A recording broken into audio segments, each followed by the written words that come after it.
you've got the trust issue, it's lost forever, and we got the money. And I really believe that 5 city council members should resign and should pay this back.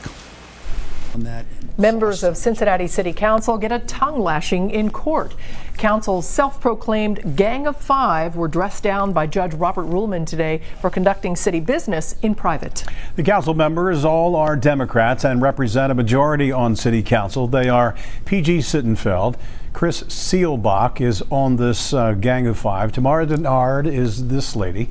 Wendell Young is next, and Greg Landsman is the last on the list. Their mistake has taxpayers writing checks now for more than $100,000. Local 12 News reporter David Winter put some tough questions to those council members today, and he joins us live now with the latest. David?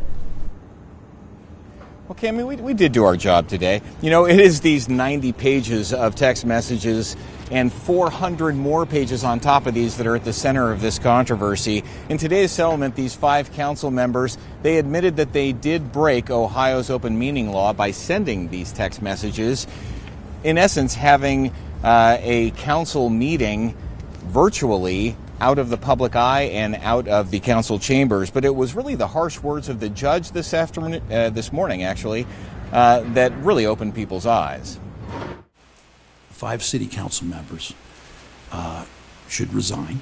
Judge Robert Ruehlman did not pull any punches when addressing the council members. You essentially lied to the people of this city. The people of the city thought that when you had a city council meeting, that in fact was the city council meeting.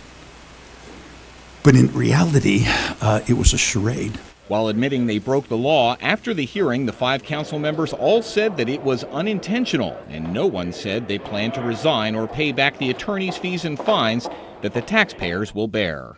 The judge feels that you should apologize to the other city council people and to the public. Look, I'm ready to move on and put this behind us. So you don't plan to? I'm ready to move on and put this behind us. No. That's all I'm going to say. You learn from your mistakes and you move on.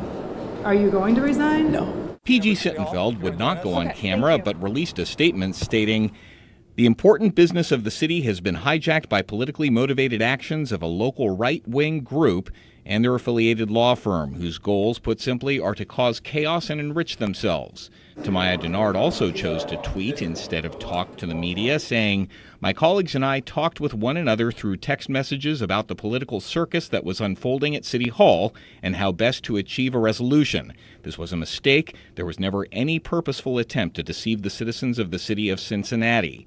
Wendell Young, also accused of attempting to hide evidence by deleting texts, spoke through his attorney. There was no reason for him to believe that he was obstructing in any way, shape, or form the orderly administration of justice when the information that was on his telephone was already public record. Mark Miller, the one who sued the council members, stands to get $11,000 if Councilman Young is found guilty of obstruction. His attorney will get $90,000 in legal fees regardless. No, there wouldn't have been anywhere near this ridiculous cost for this whole thing. It was all the illegal activity that generated it. What may be the most telling is what the thousands of texts that are now public will reveal. Well, when asked whether the Gang of Five will now be able to work with the other council members and the mayor, everyone we asked emphatically said yes. Now, what comes out of all of these text messages, now that they have come to light, may make things a little uncomfortable, though, around City Hall. Reporting live from downtown, David Winter, back to you. All right, David, thank you. The cost to taxpayers right now will be well over $100,000. In addition to the $90,000 in plaintiff's attorney fees that must be paid and the $1,000 penalty for the violation, the judge estimated the city footed the bill for about $75,000, paying outside attorneys and consultants to defend the council members. And then, of course, there is still the issue of another $10,000 that may be paid to the plaintiff if it's determined that Wendell Young violated the judge's order when he deleted text messages.